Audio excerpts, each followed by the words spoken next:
政治的消息来关心的是，即马全国大罢免已经开始倒打算啊。民进党呢是来举办这大型的集会活动，也毋过呢，民众党的立委林国成煞伫台顶讲歹听话来骂赖清德总统。虽然讲伊事后是有面册来回失的，也毋过民进党讲需要是批评讲这回失的根本都无啥诚意。另外呢，是有2个男性呢向这民进党的办公室来牵鸡卵，即马警方已经甲抓起来，移送台北地检署侦办。要甲赖清德讲，我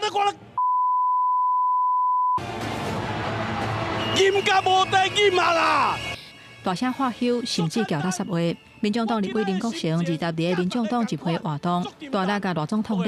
民进党表达上大谴责，而且保留法律追诉权。虽然林国成已经伫人面册为伊情绪失控，甲讲毋对话回失的，伊讲伫舞台顶看到遐尔济反对大恶霸的民众愿意站出来。阁想到顶一日去台南的时阵，看到灾民凄惨的情形，对比赖政府敢若顾了舞罢免，情绪才会雄雄失去控制，讲毋对话。大街骂人，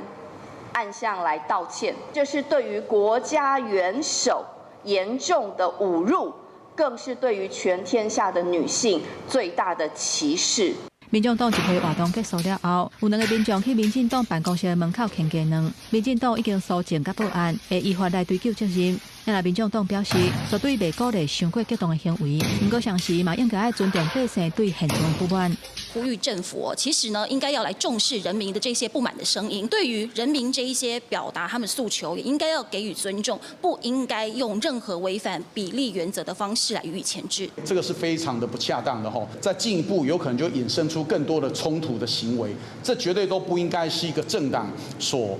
促成这整件事情的。警方追查了后，透过监视器的画面，锁定2个查甫人，已经抓到涉案姓李甲姓杨的嫌犯，因有承认代志是因做的，讲是对政府不满才来牵鸡卵。警方讯后以侵入主体、恐吓甲毁损等罪，甲这2个人移送台北地检署侦办。记者综合报道。